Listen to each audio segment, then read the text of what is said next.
الشيطان الرجيم بسم الله الرحمن الرحيم وراودته التي هو في بيتها عن نفسه وغلقت الأبواب وقالت هيت لك قال معاذ الله إنه ربي أحسن مثواي إنه لا يفلح الظالمون ولقد همت به وهم بها لولا أن رأى برهان ربه كذلك لنصرف عنه السوء والفحشاء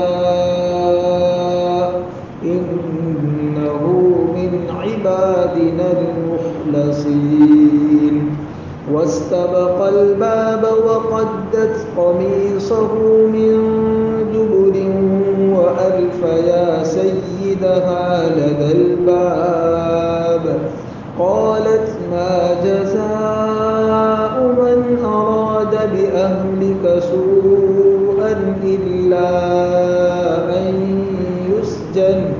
إلا أن يسجن أو عذاب أليم قال هي راودتني عن نفسي وشهد شاهد من أهلها إن كان قميصه قد من قبل فصدقت وهو من الكاذبين وإن كان قميصه قد من دبر فكذبت وهو من الصادقين فلما رأى قميصه قد من دبر قال إنه من كيدكن إن كيدكن عظيم يوسف أعرض عن هذا واستغفري لذنبك إنك كنت من الخاطئين صدق الله العظيم. محترم بھائیوں دوستوں بزرگوں، اس سے پہلے والی مجلس کی جو آخری آیتیں تھیں ان آیتوں میں اللہ تعالیٰ نے شروع سے حضرت یوسف علیہ السلام کا قصہ بیان فرمایا کہ بھائیوں نے یہ چاہا تھا کہ یوسف علیہ السلام ابو یعنی حضرت یعقوب کی نگاہوں سے اوجھل ہو جائیں، دور چلے جائیں اور ہم کو ابو کی نگاہ میں زیادہ عزت مل جائے یوسف کے مقابلے میں، یوسف کو ابا بھول جائے۔ اس کے لیے انہوں نے یہ تدبیر اور یہ سازش رچی تھی کہ یوسف کو چھوٹی سی عمر کی حالت میں ایک کنویں میں ڈال دیا تھا، پھر اللہ نے اپنا انتظام کیا اور اس کنویں کے پاس ایک قافلہ آیا، اس قافلے نے ڈول ڈال کر اس میں سے حضرت یوسف علیہ السلام نکلے اور پھر بھائیوں نے ساز باز سودے بازی کر کے یوسف علیہ السلام کو اپنا غلام ظاہر کیا اور غلام ظاہر کر کے قافلے والوں کے ہاتھوں بیچ دیا، اور اس قافلے والوں نے مصر میں آ کر اس یوسف علیہ السلام کو غلام ظاہر کر کے بیچا، جس کی ان کو بہت اچھی قیمت آئی، اور اس کا خریدنے والا تھا عزیز مصر کا گورنر، مصر کا جو وزیر اعظم کا درجہ رکھتا تھا وہ اس کا خریدنے والا تھا، اور وہ حضرت یوسف علیہ السلام کو خرید کر اپنے گھر لے گیا، اور اس کی بیوی جس کا نام زلیخا تھا اس سے کہا اکرمی مثواہ عسیٰ ان ینفعنا او نتخذہ ولدا، کہ یوسف کو اچھی طریقے سے رکھیو، ممکن ہے کہ بعد میں یہ امور سلطنت حکومت چلانے کے سارے طریقے سیکھنے کے بعد ہم کو نفع دے، یا ہم لوگ چونکہ میاں بیوی لا ولد ہے، اولاد نہیں ہے ہماری، تو آئندہ ہم اس کو اپنا بیٹا بنا لیں۔ پھر یہ پورا قصہ بیان کرنے کے بعد اللہ نے یوں فرمایا آخر کی دو آیتوں میں واللہ غالب علی امرہ ولکن اکثر الناس لا یعلمون، کہ بھائیوں نے کیا سوچا تھا کہ یوسف کو گمنام کر دیں گے، یوسف کو ذلیل ذلیل کر دیں گے۔ اور اللہ نے کیا سوچا تھا کہ یوسف کو عزت میں اور رتبے میں بھائیوں سے بڑا یہاں تک کہ مصر کے شاہی گھرانے میں پہنچانا ہے۔ تو اللہ تعالیٰ فرماتے ہیں کہ لوگ اپنی اپنی تدبیریں اور اپنی اپنی سازش کرتے ہیں، اور اللہ اپنی طرف سے اپنی تدبیریں چلتا ہے۔ لوگوں کی تدبیریں ناکام ہو جاتی ہے، لوگوں کے مکر اور فریب اور سازشیں ناکام ہو جاتی ہے، اور اللہ کا چلایا ہوا فیصلہ سارے لوگوں کے فیصلوں پر غالب آتا ہے۔ وَلَكِنَّ أَكْثَرَ النَّاسِ لَا يَعْلَمُونَ، لیکن لوگ اکثر اس بات کو جانتے نہیں۔ اگر لوگ اسے جانیں کہ اللہ نے جو کچھ فیصلہ کیا ہے وہی ہو کر رہنا ہے، تو پھر کوئی کسی کے خلاف دشمنی نہ کرے، سازش نہ کرے، محلے کا کوئی آدمی کسی کو ذلیل کرنے کی کوشش نہ کرے۔ باپ بیٹے کے پیچھے، بیٹا باپ کے پیچھے، میاں بیوی کے پیچھے، بیوی میاں کے پیچھے، بھائی بھائی کے خلاف تلواریں نہیں نکالے گا۔ اگر اس کو یہ معلوم ہوگا کہ بھائی خاندان میں عزت تو اس کو ملنی ہے جس کو اللہ عزت دینا چاہے گا، اور ذلت اس کے مقدر میں ہے جس کے لیے اللہ نے ذلت کا فیصلہ کیا ہے۔ واللہ غالب علی امری ولکن اکثر الناس لا یعلمون، کہ اللہ کا فیصلہ سب پر غالب آتا ہے لیکن لوگ اس کو جانتے نہیں ہیں۔ یہ دو تین نصیحت کی باتیں کرنے کے بعد دوبارہ پھر قرآن کریم یہاں سے قصہ شروع کر رہا ہے کہ یوسف کو جس مرد نے، جس عزیز مصر نے، جس مصر کے گورنر نے خریدا تھا اور اپنی بیوی سے یہ کہہ رکھا تھا کہ اس کو اچھے سے رکھنا، آگے قصہ کیا ہوا؟ آگے قصہ وراودته التي هو في بيتها سے قرآن بیان کرتا ہے۔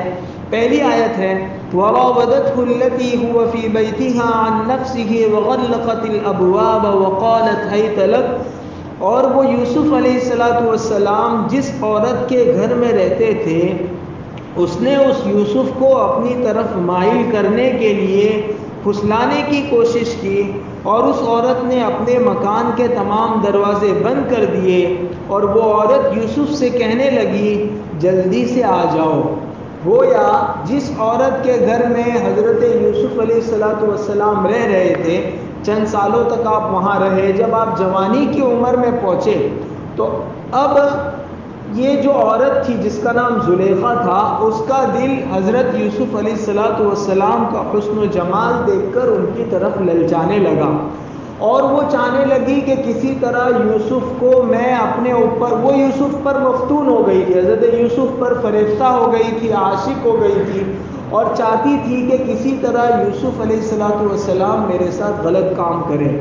چنانچہ اس نے حضرت یوسف علیہ السلام کو اپنی طرف مائل کرنے کی بہت کوشش کی، بہت زیادہ ان کے سامنے بن صبر کراتی تھی لیکن چونکہ حضرت یوسف علیہ السلام نبی تھے، اور نبی کے لیے ایسی باتوں کا تصور بھی نہیں ہو سکتا ہے، تو اس نے جب بہت کوشش کر لی اور ہر طرح کی کوششوں میں ناکام ہو گئی اور کوئی چارہ نہیں رہا، تو پھر آخر میں اس نے سوچا کہ اب مجھے زبردستی کرنی پڑے گی، اور ایک دن اس نے خوب بن صبر کر اپنے گھر کے سارے دروازے بند کر لیے، اور بیڈ روم میں حضرت یوسف علیہ السلام کو گھیر کر بیڈ روم کا دروازہ بند کر کے، مفسرین نے لکھا ہے بعض روایتوں میں کہ اس نے حضرت یوسف علیہ السلام کو اپنی طرف آنے کی دعوت دینے سے پہلے حضرت یوسف علیہ السلام کی تعریف کرنے لگی، اور یوں تعریف میں بعض جملے کتابوں میں لکھے ہیں کہ پہلے حضرت یوسف علیہ السلام سے یوں کہا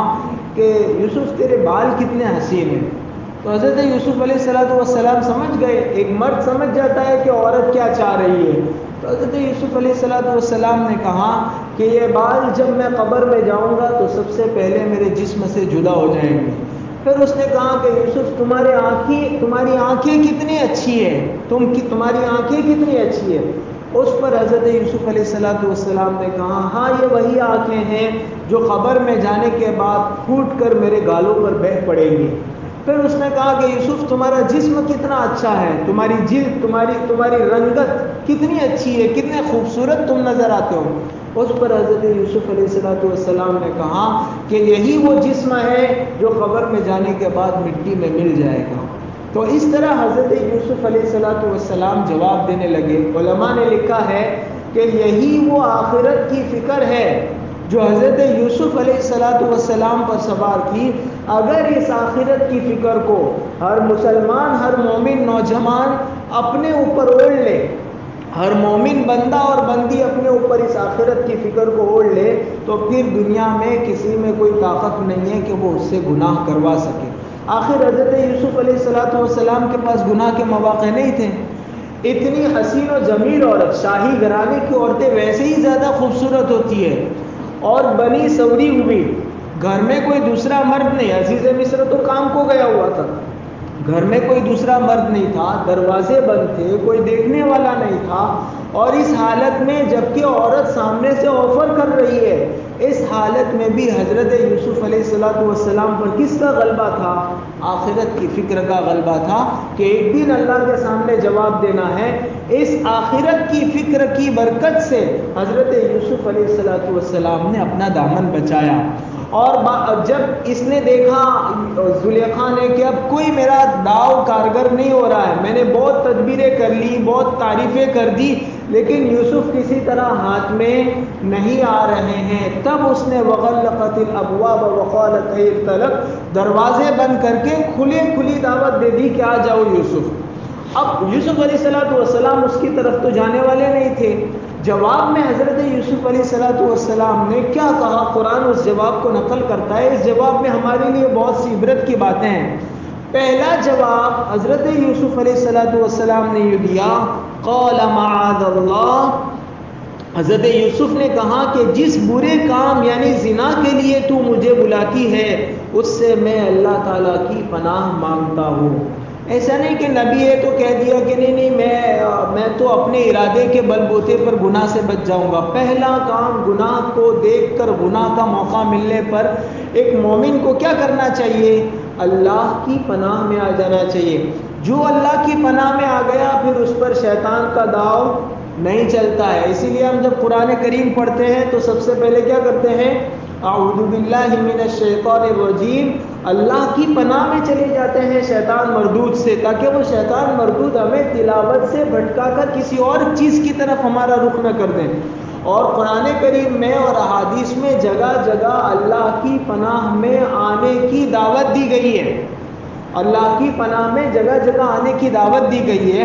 معلوم یہ ہوا کہ گناہ سے بچانے والی کوئی ہستی اس دنیا میں ہو سکتی ہے، اور ایک انسان کو، ایک بندہ مومن کو، ایک مومن بندی کو اگر کوئی چیز گناہ سے بچا سکتی ہے تو وہ اللہ کی پناہ ہے۔ اللہ تعالیٰ رحم و کرم کر کے جس بندے کو اپنی پناہ میں لے لے، وہ پھر گناہ کی وادی میں نہیں گر سکتا ہے، وہ پھر گناہ کے دہکتے ہوئے انگاروں میں نہیں پڑ سکتا ہے۔ حضرت یوسف علیہ السلام نے پہلا کام یہ کیا کہ یوں فرمایا، قال معاذ اللہ، کہ میں اللہ کی پناہ مانگتا ہوں اس کام سے جس کام کی طرف تو مجھ کو بلاتی ہے۔ پھر اس کے بعد دوسرا جواب حضرت یوسف علیہ السلام نے یہ دیا، انہو ربی، قال معاذ اللہ انہو ربی، انہو ہو کی زمین لوٹ رہی ہے عزیز مصر کی طرف، بعضوں نے کہا ہے اللہ کی طرف، یقیناً وہ اللہ تعالیٰ یا عزیز مصر تو میرا مالک ہے۔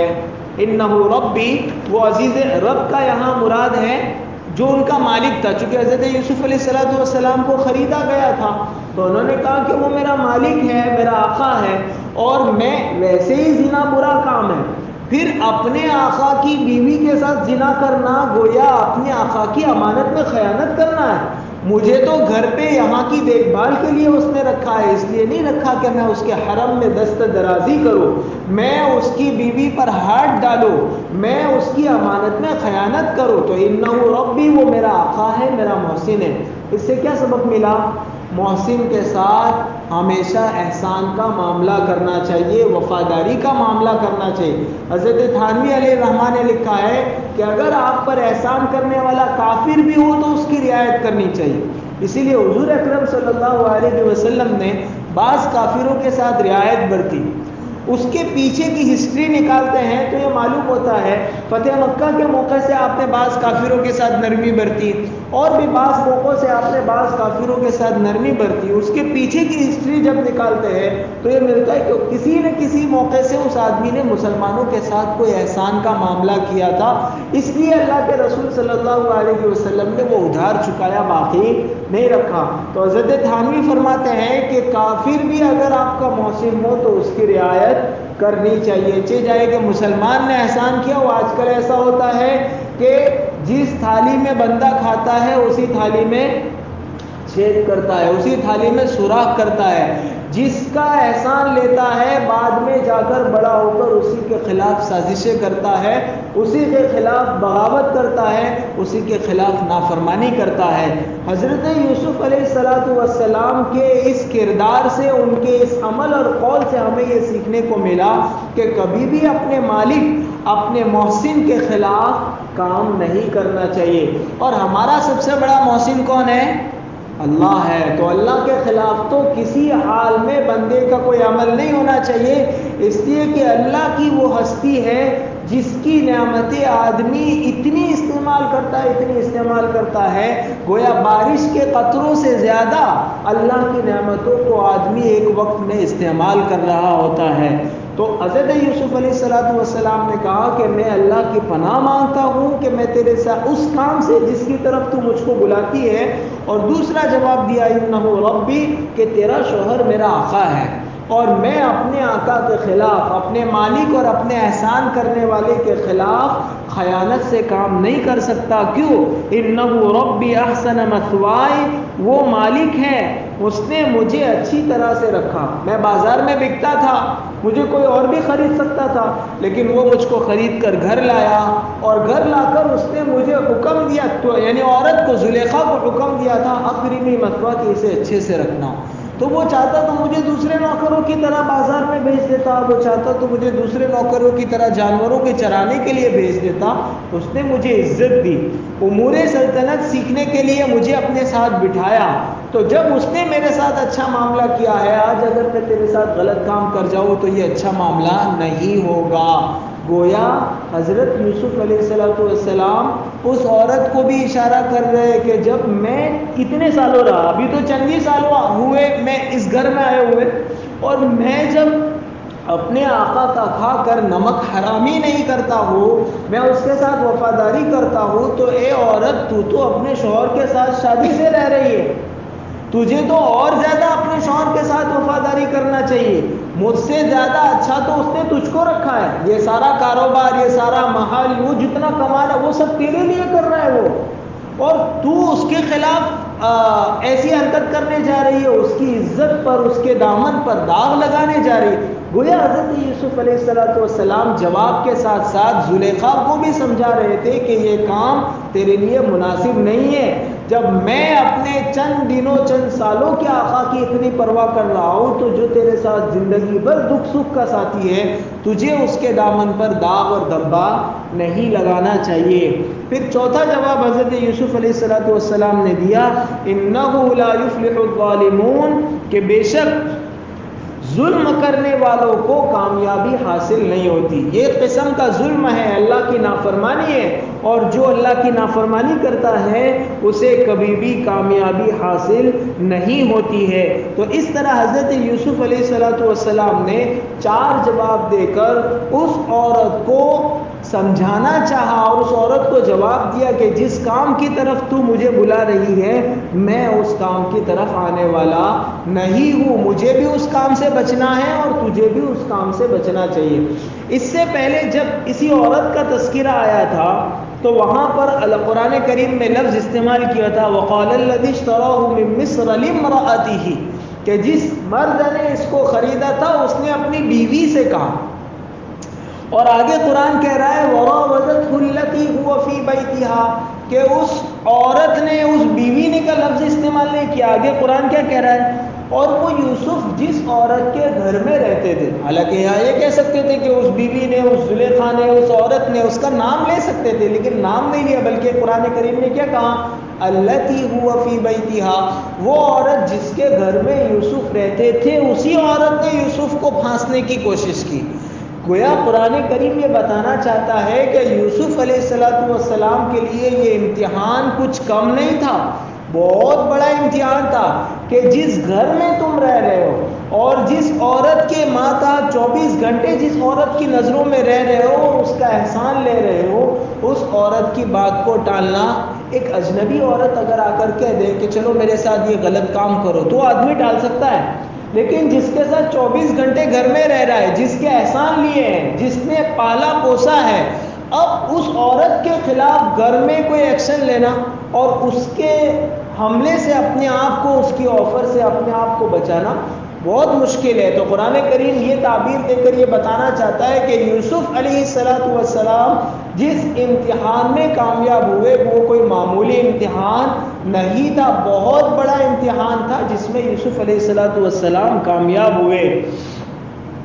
آگے قرآن کریم میں ہے وَلَقَدْ هَمَّتْ بِهِ وَهَمَّ بِهَا لَوْلَا أَن رَّأَىٰ بُرْهَانَ رَبِّهِ كَذَٰلِكَ لِنَصْرِفَ عَنْهُ السُّوءَ وَالْفَحْشَاءَ إِنَّهُ مِنْ عِبَادِنَا الْمُخْلَصِينَ۔ اور اس عورت نے اس یوسف کے ساتھ برے کام کا پکا ارادہ کر ہی لیا تھا، اور اگر وہ یوسف اپنے رب کی دلیل نہ دیکھتے تو اس یوسف کے دل میں بھی عورت کا خیال آتا۔ یہاں قرآن کریم نے یہ کہا کہ عورت کا ارادہ تو برا تھا ہی، لیکن یوسف علیہ السلام کے دل میں بھی اگر اللہ کا احسان نہ ہوتا، اللہ کی دلیل نہ ہوتی ہے، برہان رب نہ ہوتا تو یوسف کے دل میں بھی خیال آ جاتا۔ اب دیکھو بعض لوگ یہاں پر، ہمارا اہل سنت والجماعت کا، ہم مسلمانوں کا ایک عقیدہ ہے کہ جتنے بھی انبیاء ہیں وہ گناہ نہیں کر سکتے، نہ صغیرہ نہ کبیرہ، اللہ تعالیٰ نے ان کو گناہ سے محفوظ رکھا ہے۔ یہ عقیدہ ہر مسلمان کو ماننا ضروری ہے۔ اللہ تعالیٰ نے ہر نبی کو صغیرہ اور کبیرہ دونوں قسم کے گناہوں سے بچا رکھا ہے، یہ عقیدہ ہر مومن کا ہونا چاہیے۔ بعض لوگ جو زیادہ پڑھ لکھ لیتے ہیں وہ لوگ اس موقع سے یہ شوشہ چھوڑتے ہیں کہ دیکھو قرآن کہہ رہا ہے کہ یوسف علیہ السلام نے بھی ارادہ کر لیا، حالانکہ قرآن یہ نہیں کہہ رہا ہے۔ قرآن یہ کہہ رہا ہے کہ اگر یوسف اپنے رب کی دلیل سے مراد کیا ہے؟ اللہ نے جو ان کو نبوت والا علم دیا تھا، جو فکر آخرت دی تھی، جو حکمت دی تھی، اگر وہ نہ ہوتی تو یوسف ارادہ کر لیتے۔ نہیں، یوسف نبی نہ ہوتے تو یوسف بھی ہو سکتا ہے کہ وہ اس عورت کی طرف متوجہ ہو جاتے، لیکن چونکہ وہ نبی تھے اس لیے ان کے دل میں اس قسم کا کوئی خیال نہیں آیا۔ اور بعض مفسرین نے لکھا ہے کہ یہ جو جس خیال کے آنے کی بات ہو رہی ہے نا حضرت یوسف علیہ السلام کے دل میں، یہ خیال طبعی ہے، نہیں فطری طور پر ایک آدمی کے دل میں جو خیال آتا ہے وہ ہے، اس کا ارادہ نہیں کیا تھا حضرت یوسف نے۔ جیسے روزے میں آدمی بازار سے جا رہا ہو، سخت گرمی کا روزہ ہو اور سامنے لیمبو کا شربت بک رہا ہو یا ٹھنڈے پانی کا بوتل ہو تو خیال تو آئے گا نا ٹھنڈے پانی کا، آدمی پیے گا نہیں، نہ پینے کا ارادہ کرے گا پر خیال تو آئے گا۔ اب جب ایک عورت سامنے سے آپ کو آفر کر رہی ہے اور سارے ماحول سازگار ہے، خود یوسف کا حسن اتنا زیادہ ہے کہ اللہ کے رسول صلی اللہ علیہ وسلم، میں نے وہ حدیث سنائی تھی کہ اللہ نے ان کو اتنا سارا حسن سے نوازا تھا، سامنے شاہی گھرانے کی عورت ہے، اور اس میں بھی اگر ہم یوں کہیں کہ یوسف علیہ السلام کو کچھ نہیں ہوا تو گویا ہم یوں بتا رہے ہیں کہ یوسف علیہ السلام فرشتے تھے۔ فرشتوں میں اللہ نے نافرمانی کا مادہ نہیں رکھا ہے، قرآن کریم میں آیت ہے کہ وہ اللہ کی طرف سے ان کو جو حکم دیا جاتا ہے وَهُمْ يَفْعَلُونَ مَا يُؤْمَرُونَ، وہ کرتے ہیں، نافرمانی کر ہی نہیں سکتے، اللہ نے مادہ رکھا ہی نہیں ہے۔ جبکہ پیغمبر جو ہے نبی وہ انسانوں میں کا ہوتا ہے، اور انسان میں اللہ نے دونوں مادے رکھے ہیں، برائی کا بھی اور بھلائی کا بھی، اچھائی کا بھی اور برائی کا، دونوں مادے اللہ نے انسان میں رکھے ہیں۔ نبی اسی لیے دوسرے انسانوں سے افضل ہو جاتا ہے کہ اپنے اندر برائی کا مادہ ہونے کے باوجود بھی وہ برائی کی طرف جاتا نہیں ہے۔ اگر ہم یہ مانیں کہ نبی میں برائی کا جذبہ ہی نہیں ہوتا تو پھر کمال کیا ہوا؟ وہ تو فرشتوں جیسے ہو گئے۔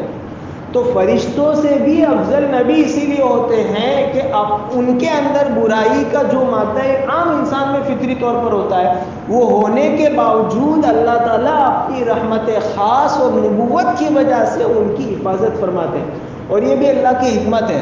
اگر نبی گناہ میں ملوث ہو جائیں، نبی سے غلطی ہو جائے تو پھر جو پیغام، جو وحی اللہ کی طرف سے نبی کو دی جاتی ہے اور نبی لوگوں کو بتاتے ہیں، اس پر لوگوں کا بھروسہ کیسے رہے گا؟ لوگ کہیں گے کہ جب اس میں غلطی ہو سکتی ہے تو وحی میں بھی غلطی ہو سکتی ہے۔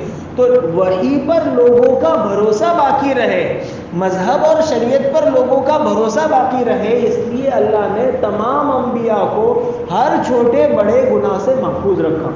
یہ اہل سنت والجماعت کا عقیدہ ہے، اور اس عقیدے کے بغیر کوئی مسلمان پورا مسلمان نہیں ہو سکتا ہے۔ تو یہاں حضرت یوسف علیہ السلام کو بھی اللہ کی طرف سے دلیل آئی، نبوت والی دلیل آئی، جس نے ان کو اس چیز کا ارادہ کرنے سے باز رکھا۔ اب اگر نعوذ باللہ کوئی یہ کہے کہ یہ سب ہونے کے باوجود بھی یوسف علیہ السلام کے دل میں ارادہ نہیں ہوا، تو ہو سکتا ہے کوئی انگریز اٹھ کر، کوئی جدید تعلیم یافتہ اٹھ کر یوں کہے کہ نعوذ باللہ حضرت یوسف علیہ السلام میں اچھا ہی نہیں تھی، یعنی اندر سے مردانہ کمزوری بھی، اس لیے کچھ ہوا نہیں۔ اس لیے قرآن کہہ رہے کہ ایسا نہیں ہے، کوئی کمی ومی نہیں تھی۔ لولا ان رأى برہان ربی، اللہ کی دلیل، اللہ کی رحمت تھی کہ یوسف اس کی طرف متوجہ نہیں ہوئے، ورنہ ماحول پورا بنا ہوا تھا۔ عام انسان ہوتا تو وہ ضرور متوجہ ہو جاتا، لیکن یوسف علیہ السلام نے اس لیے ارادہ نہیں کیا کیونکہ انہوں نے اپنے پروردگار کی دلیل دیکھی تھی۔ اب وہ دلیل کیا ہے؟ اس دلیل کا خلاصہ عام طور سے مفسرین یہ بتاتے ہیں، بہت سارے قصے ہیں اس میں، لیکن عام طور سے یہ بتاتے ہیں کہ آپ کو اللہ نے نبی بنایا تھا، یہی سب سے بڑی دلیل تھی، اور آپ کو پتا تھا کہ یہ کام غلط ہے، گناہ کبیرہ ہے، اس لیے آپ اس میں جانے سے بچ گئے۔ اور بعض روایتوں میں الگ الگ قصہ بھی آتا ہے، بعض روایتوں میں ہے کہ جب اس عورت نے، زلیخا نے حضرت یوسف علیہ السلام کو اس برے کام کی دعوت دی، تو آپ کے ابو حضرت یعقوب علیہ السلام کی صورت وہاں سامنے ظاہر ہوئی، اور آپ ایسا دانت میں ایسا انگلی رکھے، یعنی کہ جانا مت، اس قسم کی صورت اللہ کی طرف سے ان کے سامنے ظاہر ہوئی۔ بعض لوگوں نے لکھا ہے کہ عزیز مصر کی صورت، یعنی اس عورت کا جو شوہر تھا، خامن تھا، اس کی صورت ظاہر ہوئی۔ اور بعض کتابوں میں لکھا ہے کہ اس موقع سے حضرت یوسف علیہ السلام نے آسمان کی طرف دیکھا، تو چھت کے اوپر قرآن کریم کی آیت وَلَا تَقْرَبُوا الزِّنَا إِنَّهُ كَانَ فَاحِشًا، وہ قرآن کریم کی آیت کے زنا کے قریب بھی مت جانا، یہ بہت بے حیائی کی بات ہے، وہ ظاہر ہوئی۔ اور بعض مفسرین نے ایک اور قصہ لکھا ہے کہ زلیخا چونکہ مشرک عورت تھی، مصر میں اسلام تو پہنچا نہیں تھا، یوسف علیہ السلام تو ابھی پہنچے ہیں، تو مصر میں سب بتوں کو پوجتے تھے، تو اس نے اپنے بیڈ روم میں بھی ایک چھوٹا سا بت رکھا تھا۔ جب اس نے حضرت یوسف علیہ السلام کو اس برے کام کی دعوت دی تو اس بت کے اوپر پردہ ڈال دیا۔ حضرت یوسف علیہ السلام نے پوچھا کہ کیا کر رہی ہو؟ کہا یہ دیکھے نہیں۔ اس پر حضرت یوسف علیہ السلام نے کہا کہ جو نہیں دیکھتا ہے وہ تو بت ہے، جو نہیں دیکھتا ہے اس کی تمہیں پرواہ ہے، اور جو ہمیشہ دیکھتا ہے یعنی اللہ، اس کا تمہیں خیال نہیں آتا۔ تو یہ سب باتوں کو برہان رب مفسرین کہتے ہیں۔ خلاصہ یہ ہے کہ اللہ کی رحمت خاص متوجہ ہوئی کہ یوسف کو اس امتحان میں کامیاب کرنا ہے، اور اس عورت کے مکر کی طرف، اس کے فریب اور اس کے بلاوے کی طرف یوسف کو نہیں جانے دینا ہے۔ تو یہ اللہ نے جو ان کو حکمت اور نبوت والا علم دیا تھا، اس علم کی برکت سے یوسف علیہ السلام بچ گئے۔ وَلَقَدْ هَمَّتْ بِهِ وَهَمَّ بِهَا لَوْلَا أَن رَّأَىٰ بُرْهَانَ رَبِّهِ، اس سے معلوم ہوا کہ کسی برا گناہ کا ارادہ فطری طور پر دل میں آ جانا پکڑ کا ذریعہ نہیں ہے۔ ایک آدمی بیٹھے اس کو خیال ہوا کہ لاؤ موبائل میں کچھ غلط دیکھتے ہیں، تو صرف اس خیال کا آ جانا برا نہیں ہے، اس خیال کے لیے وہ ماحول بناتا ہے، اس ارادے کے لیے وہ ماحول بناتا ہے، وہ کونے میں جاتا ہے اور گھر میں وہ لائٹ بجھاتا ہے اور پورا ماحول بنا دیتا ہے، پھر وہ غلط کام کرتا ہے، تو یہ غلط کام کرنا برا ہے۔ اسی لیے حدیث میں صحیحین کی روایت ہے، حضرت ابو ہریرہ رضی اللہ عنہ فرماتے ہیں کہ بندہ جب کسی نیکی کا ارادہ کرتا ہے تو اللہ تعالیٰ فرشتوں سے کہتے ہیں کہ اس کی ایک نیکی تو ابھی سے لکھ دو، ابھی اس نے کیا نہیں، ابھی تو خالی جماعت والوں کو 3 دن کا نام لکھوایا ہے، ابھی تو اس نے ارادہ کیا ہے کہ فلانے غریب کی مدد کروں گا، ابھی اس نے ارادہ کیا ہے کہ آج سے یہ عمل شروع کروں گا، آج سے یہ تسبیح پڑھوں گا، آج سے یہ دعا پڑھوں گا، تو اللہ تعالیٰ فرماتے ہیں کہ اس ارادے کی برکت سے ایک نیکی تو لکھی دو، اور جب وہ نیکی کرتا ہے تو اللہ تعالیٰ فرماتے ہیں کہ 10 نیکی لکھو، اب یعنی کل 11 نیکی اس طرح ملتی ہے۔ اور جب کسی برائی کا ارادہ کرتا ہے تو فرشتہ وہ برائی لکھنا چاہتا ہے، اللہ تعالیٰ فرماتے نہیں ابھی نہیں، جب تک وہ گناہ کرتا نہیں ہے تب تک وہ گناہ اس کے نامہ عمل میں لکھا نہیں جاتا، اور جب کر گزرتا ہے تب ایک گناہ لکھا جاتا ہے، 10 نہیں، کتنا لکھا جاتا ہے؟ ٹھیک، تو اللہ کا کتنا احسان ہے کہ نیکی کا ارادہ کرنے پر ایک نیکی اور وہ نیکی کر گزرنے پر 10 نیکی اللہ کی طرف سے ملتی ہے، اور اگر برائی کا ارادہ آدمی کر لے اور پھر وہ اس برائی کو وہ اللہ کے لیے چھوڑ دے، اللہ کے خوف سے اس برے کام سے اس گناہ کو چھوڑ دے، تو اللہ تعالیٰ کی طرف سے اس کے نامہ اعمال میں کچھ لکھا نہیں جاتا، بلکہ بعض روایتوں میں ہے کہ اللہ کے خوف سے گناہ کا ارادہ چھوڑ دینے پر اس کو ایک اور نیکی ملتی ہے۔ اگر وہ گناہ کر دیتا ہے تو ایک نیکی، لیکن اگر وہ گناہ نہیں کرتا اور اللہ کے خوف سے اس گناہ کو اپنے اختیار سے چھوڑ دیتے، اپنے اختیار سے چھوڑنے کا مطلب یہ ہے کبھی کبھی آدمی کو موقع ہی نہیں ملتا، پکا ارادہ تھا کہ جانا ہی ہے فلانی فلم دیکھنے کے لیے تھیٹر میں، لیکن جب وہ ٹکٹ لے کر وہ وہاں جا رہا تھا، وہاں راستے میں ابو مل گئے اور اس کو اپنے ساتھ واپس لے آئے، تو اس کا ارادہ پورا تھا۔ ویسے اللہ کے خوف سے اگر آدمی گناہ کو چھوڑ دیتا ہے اپنے اختیار سے، تو اس پر بھی اللہ کی طرف سے اس کو ایک نیکی ملتی ہے کہ اپنی لذت کی چیز اس نے اللہ کے واسطے چھوڑ دی۔ وَلَقَدْ هَمَّتْ بِهِ وَهَمَّ بِهَا لَوْلَا أَن رَّأَىٰ بُرْهَانَ رَبِّهِ كَذَٰلِكَ لِنَصْرِفَ عَنْهُ السُّوءَ وَالْفَحْشَاءَ، اگر اسی طرح تاکہ ہم اس یوسف سے برائی اور بے حیائی کو ہٹا دیں گے، یعنی اللہ کی طرف سے یہ انتظام اس لیے ہوا تاکہ یوسف علیہ السلام سے برائی اور بے حیائی، یہ سو سے مراد ہے گناہ صغیرہ اور فحشا سے مراد ہے گناہ کبیرہ، تاکہ یوسف علیہ السلام سے صغیرہ اور کبیرہ گناہ، یہ عورت جس کی طرف دعوت دے رہی ہے وہ سب ہٹا دے۔ دیکھو اللہ نے یوں نہیں فرمایا کہ یوسف کو گناہ سے ہٹا دے، کیونکہ یوسف تو پہلے ہی نبوت والے علم کی وجہ سے گناہ سے ہٹے ہوئے تھے، سامنے سے برائی آ رہی تھی تو اللہ نے اپنی رحمت خاص سے اس برائی کو کیا کر دیا، ہٹا دیا۔ تو برائی کو یوسف سے اللہ نے ہٹا دیا، انہ من عبادنا المخلصین، یقیناً وہ یوسف تو ہمارے چنے ہوئے بندوں میں سے تھے۔ قرآن کریم میں جہاں شیطان نے یہ دعویٰ کیا تھا، اللہ تعالیٰ نے جب اپنے دربار سے شیطان کو نکالا تھا تو اس نے کہا تھا فَبِعِزَّتِكَ لَأُغْوِيَنَّهُمْ أَجْمَعِينَ، تیری عزت کی قسم ہے اللہ میں سب کو گمراہ کر کے رہوں گا۔ اس موقع سے خود شیطان نے یہ کہا تھا فَبِعِزَّتِكَ لَأُغْوِيَنَّهُمْ أَجْمَعِينَ إِلَّا عِبَادَكَ مِنْهُمُ الْمُخْلَصِينَ، جو تیرے مخلص بندے ہیں، جو چنے ہوئے بندے ہیں، جو تیرے برگزیدہ بندے ہیں، ان پر شیطان کا چال، شیطان کا داؤ اور شیطان کی چال ان پر نہیں چل سکتی ہے۔ تو اللہ تعالیٰ اسی طرف اشارہ کرنا چاہ رہے کہ یوسف اس لیے بچ گئے انہ من عبادنا المخلصین، کہ ہمارے خاص کیے ہوئے برگزیدہ بندوں میں سے، منتخب چنے ہوئے چوز کیے ہوئے بندوں میں سے ہیں، اور ان چوز کیے ہوئے بندوں کو کوئی شیطان نقصان نہیں پہنچا سکتا ہے۔ پھر کیا ہوا؟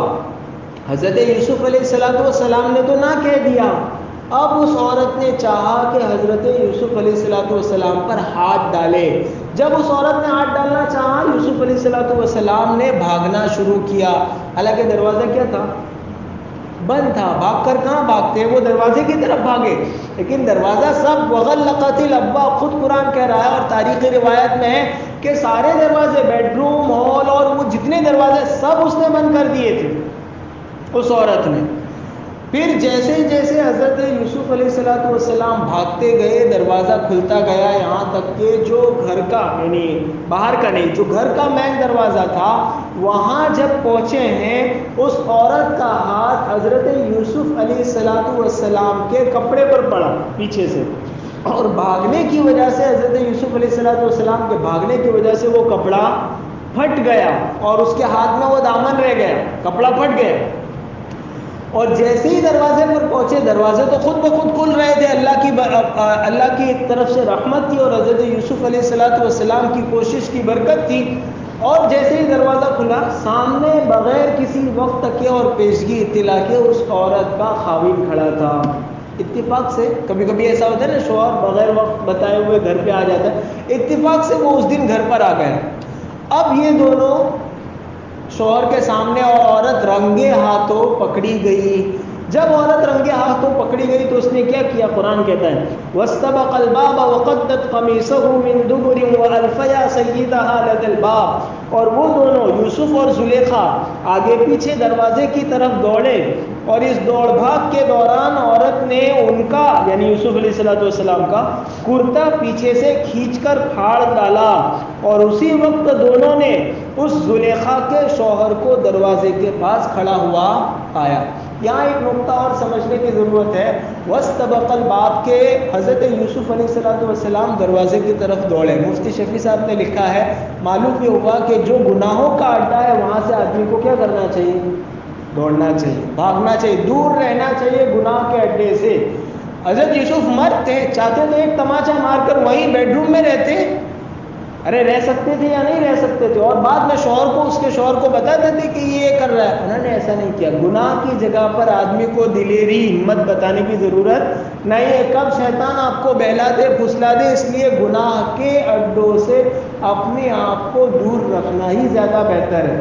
کوئی آدمی یوں کہے میں شراب خانوں میں جاتا ہوں لیکن شراب نہیں پیتا ہوں، بھائی جاتا ہی کہیں کو ہے، کس نے کہا گناہوں کے اڈوں پر جانے کے لیے؟ تو قرآن یہ کہتا ہے کہ جہاں گناہ کا اندیشہ ہو، جہاں گناہ کا خطرہ ہو، دوستوں کی مجلس لگی اور یہ خطرہ ہے کہ وہاں کسی کی غیبت ہوگی تو آدمی وہاں سے چلا جائے۔ ضروری نہیں ہے مجلس میں بیٹھنا، لیکن اپنے آپ کو گناہ سے بچانا ضروری ہے۔ رشتہ دار آئے ہوئے ہیں اور ایسے رشتہ دار ہیں جو ہمیشہ غیبت کرتے ہیں، اور گھر میں گھستے ہوئے آدمی نے دیکھا کہ ہاں فلانے رشتہ دار آئے اور یہ ضرور فلانے کی برائی کریں گے، تو وہ باجی لینے چلا جائے بازار میں، وہ اچھا ہے بنسبت اس کے کہ گھر میں بیٹھ کر کسی کی برائی کرے۔ تو برائی کے اڈوں سے اور جہاں گناہ کا موقع ہو وہاں اپنے آپ کو بچانا چاہیے۔ اور دوسرا سبق یہ ملا کہ آدمی کو اپنے حصے کا کام کرنا چاہیے، باقی کام اللہ کے سپرد۔ یوسف علیہ السلام دیکھ رہے تھے نا کہ دروازہ بند ہے، تالا لگا ہوا ہے اس پر، وہ دیکھ رہے تھے، ان کے دل میں یہ خیال بھی تو آ سکتا تھا کہ بھاگنے کا کیا فائدہ، دروازہ تو بند ہے، پھر بھی وہ دروازے تک گئے۔ معلوم یہ ہوا اپنے آپ کو گناہوں سے بچانے کا کام کرنا اور کوئی نیکی کا کام کرنے کے لیے محنت اور کوشش کرنا آدمی کے ذمہ ہے۔ گناہ سے بچائے گا اور نیکی کروائے گا کون؟ اللہ کروائے گا۔ آگے کا کام اللہ کے سپرد ہے۔ تو کم از کم جتنا آدمی کر سکتا ہے اتنا تو کرے۔ وہ اتنا کر سکتا ہے کہ نام لکھوا سکتا ہے، ارادہ کر سکتا ہے جماعت میں جانے کا، وہ اتنا کر سکتا ہے کہ کسی غریب کی مدد کرنا ہے تو اس کے لیے ارادہ کر سکتا ہے۔ تو آدمی جتنا کر سکتا ہے اتنا کرے۔ ہمارے ہندوستان کے بہت بڑے عالم گزرے شیخ الہند مولانا محمود حسن صاحب دیوبندی، آزادی میں ان کا نام آتا ہے۔ ان کو انگریزوں نے جیل میں رکھا تھا مالٹا میں، انڈمان میں، کالے پانی کی جیل جس کو بولتے ہیں، وہاں رکھا تھا۔ جمعہ کے دن ایک مسلمان کو یہ حکم ہے، جس بستی پر جمعہ واجب، وہاں کے لوگوں کو حکم ہے کہ جمعہ کی پہلی اذان ہو جائے سارے کام چھوڑ کر مسجد کی طرف آئے، یہ آنا واجب ہے، نہیں آئے گا تو گنہگار ہوگا۔ تو حضرت کیا کرتے تھے، جیل میں جمعہ کے دن، معلوم ہے جیل کا دروازہ بند ہے، غسل کرتے تھے، اچھے کپڑے پہنتے تھے، اور پھر جب وقت ہوتا تھا دوڑ کر دروازے کے پاس جاتے تھے اور پھر کہتے تھے کہ اللہ جتنا کام میرا تھا میں نے کیا، آگے تیرا کام ہے۔ ایسا نہیں ہوا کہ دروازہ کھل گیا، سب جگہ ایسا نہیں ہوتا ہے، لیکن حضرت نے اپنا کام کبھی نہیں چھوڑا۔ کیا بعید ہے کہ ان کے اس عمل کی برکت سے اللہ کے یہاں ان کو ان لوگوں سے زیادہ ثواب ملتا ہو جو جمعہ پڑھتے تھے، ان سے زیادہ ثواب ملتا ہو۔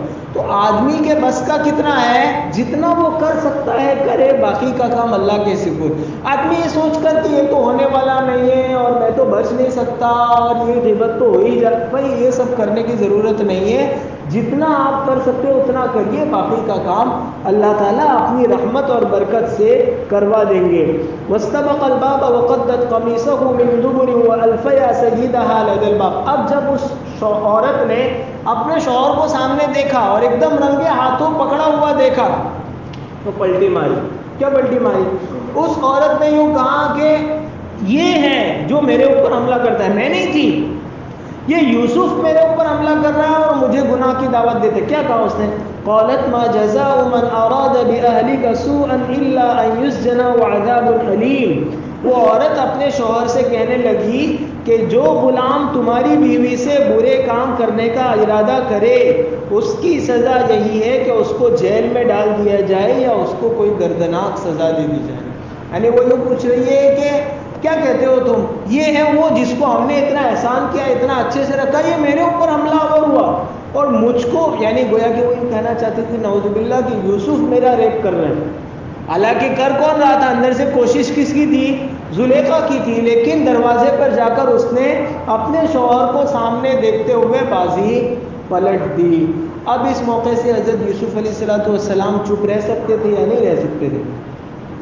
پہلے چپ رہے تھے، جب بھائیوں نے بیچا تھا تو چپ تھے، حالانکہ اس موقع سے کہہ سکتے تھے کہ میں غلام نہیں ہوں، 8 سال کے تو تھے، اتنی سمجھ بوجھ تو تھی، سب موقع سے. آپ دیکھو جب مصر کے بازار میں بھی بیچی جا رہے چپ ہے، لیکن جب اپنی عصمت اور عفت پر کوئی داغ آیا تو وہاں حضرت یوسف علیہ السلام چپ نہیں رہے. اسی لیے علماء نے لکھا ہے کہ اگر آدمی کی عزت پر داغ اور دھبا لگتا ہو اس قسم کا گناہ کا، تو اپنی صفائی دینا، کوئی اپنی صفائی آدمی دے سکتا ہے، اپنی صفائی دینا کوئی شان بزرگی کے خلاف نہیں ہے. بعض موقعوں سے آدمی بالکل چپ رہتا ہے کہ دیکھیے بھائی جب موقع ہے اور بالکل اب ایسے موقعوں سے کیا ہوتا ہے، جس کے سامنے صفائی پیش کر رہے ہیں اس کو نہیں، اور سارے شہر میں آدمی گاتے پھرتا ہے کہ میں نہیں تھا. بھائی جہاں موقع تھا پیش کرنے کا اس موقع سے بولنا چاہیے. تو دیکھیے حضرت یوسف علیہ السلام اس موقع سے بولے، بس بات ختم ہو گئی. کیا کہا حضرت یوسف علیہ السلام نے؟ قال ہی راودتنی عن نفسی. حضرت یوسف علیہ السلام نے کہا کہ یہ عورت خود مجھے اپنی طرف مائل کرنے کے لیے پھسلاتی تھی، میں نے نہیں کیا، اس عورت نے یہ کیا اور وہ مجھے اپنی طرف. اب دروازے پہ شوہر کھڑا ہے، عورت بول رہی ہے، یوسف بول رہے کہ یہ، دونوں ایک دوسرے پر الزام. شوہر کو سمجھ میں نہیں آ رہا ہے کہ کیا کرے. عورت جو ہے وہ یوسف علیہ السلام پر الزام ڈال رہی تھی اور یوسف علیہ السلام عورت پر. ایک اور بات جو اس سے پہلے والی آیت گزری اس میں عورت نے یوں کہا کہ کیا سزا ہے اس آدمی کی جو تیرے گھر والوں پر حملہ کرنا چاہے اور ان پر ہاتھ ڈالے، اس کو تو قید کر دینا چاہیے یا کم از کم کوئی کڑی سزا دینی چاہیے.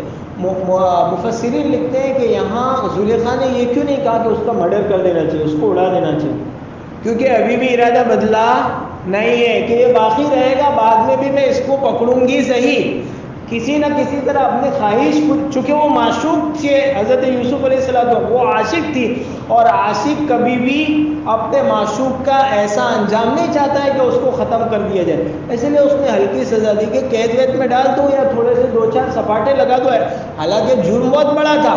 ایک شوہر کے سامنے یہ بات آئے کہ تیری بیوی پر اس نے ہاتھ ڈالا ہے تو یوں کہنا کہ اب بھی اس کو گولی سے میرے سامنے بھون ڈالو. اس زمانے میں گولی نہیں تھی، میں مثال دے رہا ہوں، تو اب بھی اس کو قتل کر. لیکن اس نے ایسا نہیں کہا، بہت ہلکی سزا کی، کیونکہ اس کے دل میں یوسف علیہ السلام کے لیے محبت بیٹھی ہوئی تھی اور وہ ان سے گناہ کرنا چاہ رہے تھے.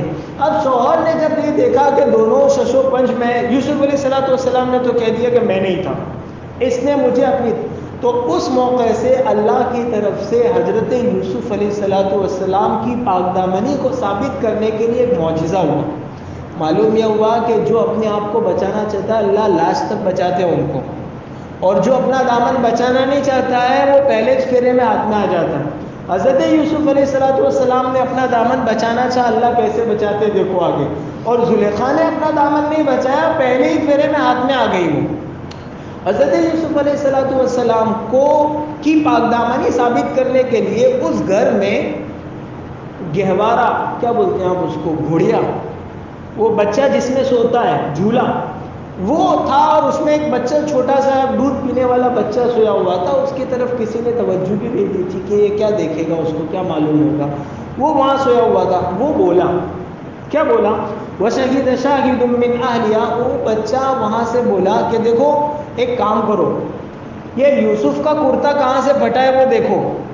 اگر یوسف کا کرتا آگے سے پھٹا ہوا ہے تو یوسف جھوٹ بول رہے ہیں، عورت سچ بول رہی ہے. اور اگر یوسف کا کرتا پیچھے سے پھٹا ہوا ہے تو یوسف سچے ہیں اور عورت جھوٹی ہے. اس لیے کہ پیچھے سے پھٹا ہوا ہونے کا مطلب یہ ہے کہ یوسف تو بھاگ رہے تھے اور عورت نے پیچھے سے پکڑا. آگے سے پھٹا ہوا ہے تو آگے سے پھٹا ہوا ہونے کا مطلب ہے کہ یوسف جھوٹ بول رہے ہیں اور عورت سچ بول رہی، تبھی تو جبہ آگے سے پھٹا، ورنہ آگے سے جبہ کیسے؟ یعنی بالکل لاجک، یعنی عقل میں آنے والی بات کی اس بچے نے، اس چھوٹے سے بچے نے جو بول نہیں سکتا تھا.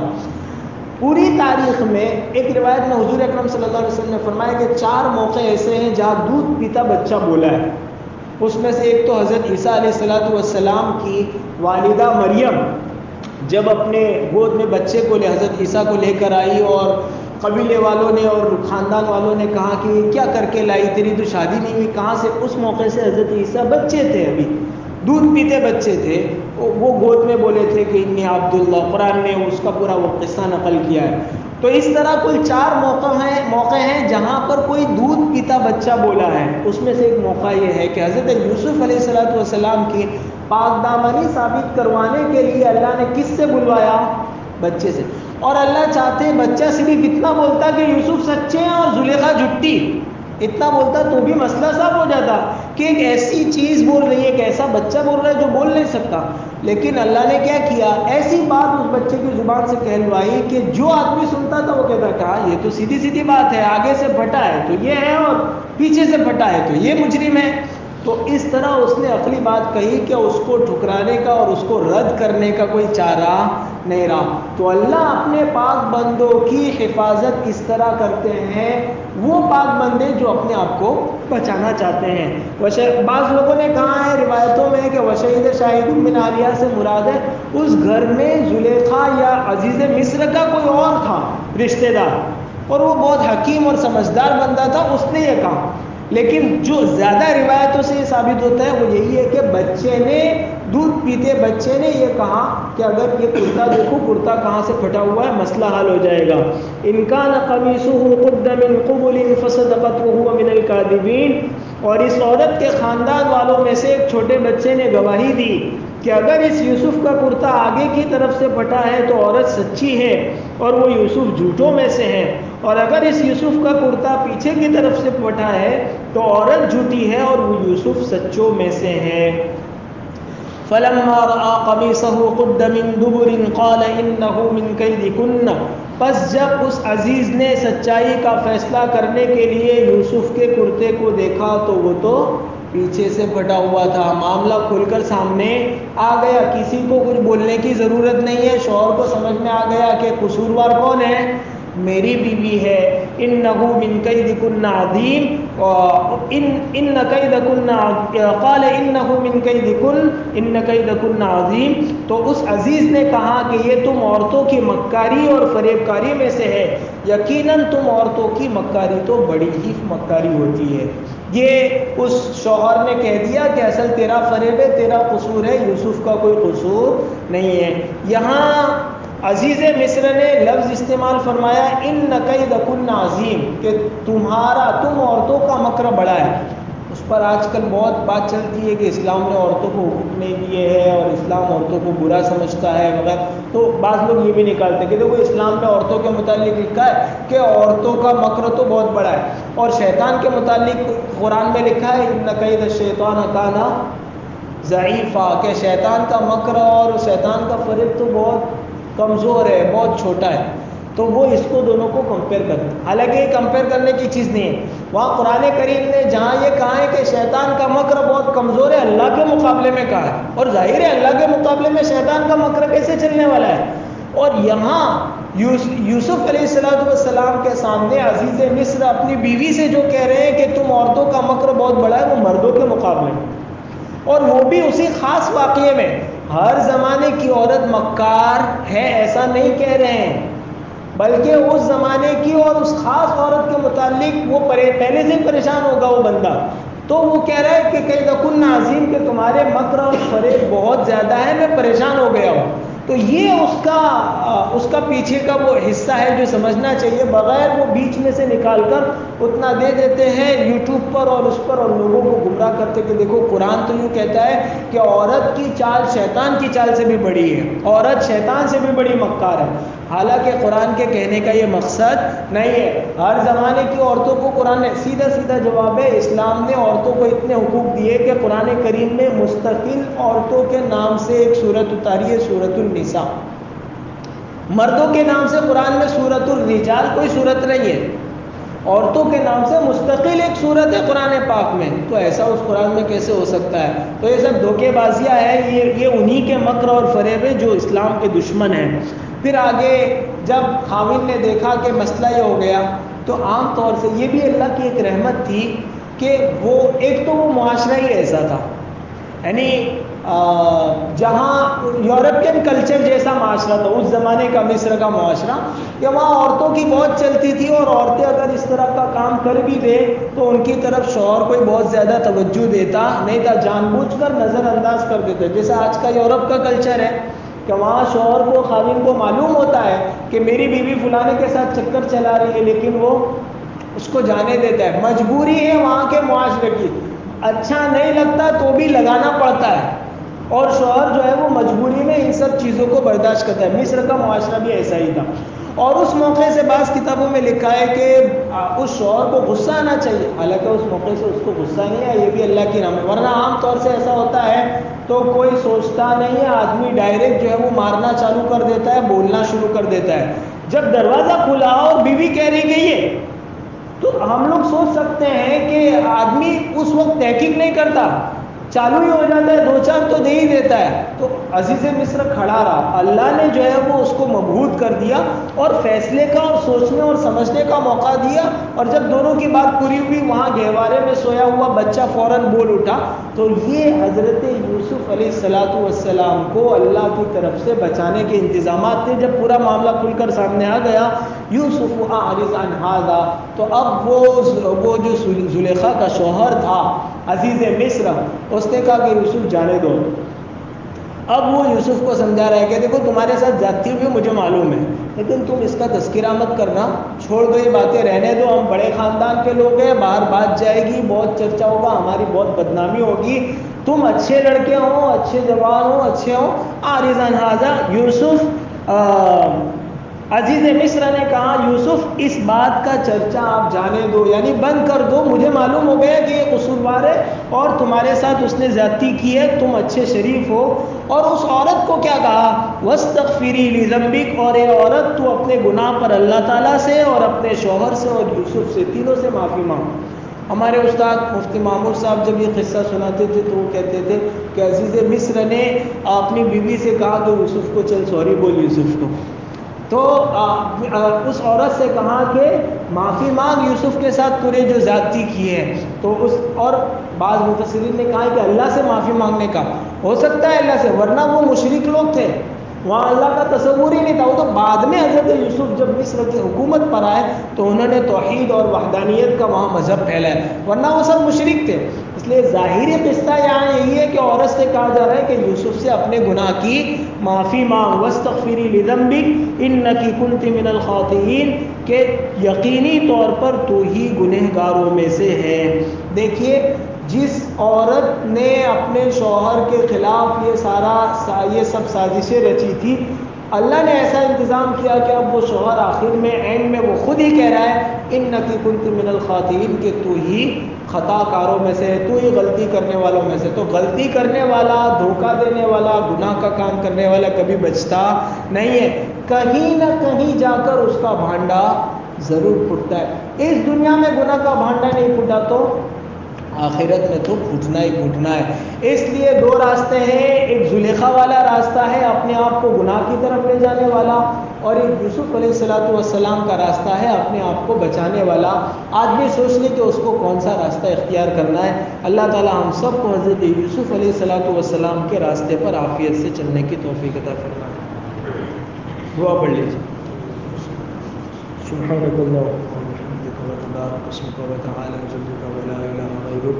اللهم صل وسلم وبارك وانعم على سيدنا ومولانا محمد وعلى اله واصحابه اجمعين. ربنا ظلمنا انفسنا وان لم تغفر لنا وترحمنا لنكونن من الخاسرين. ربنا آتنا في الدنيا حسنة وفي الآخرة حسنة وقنا عذاب النار.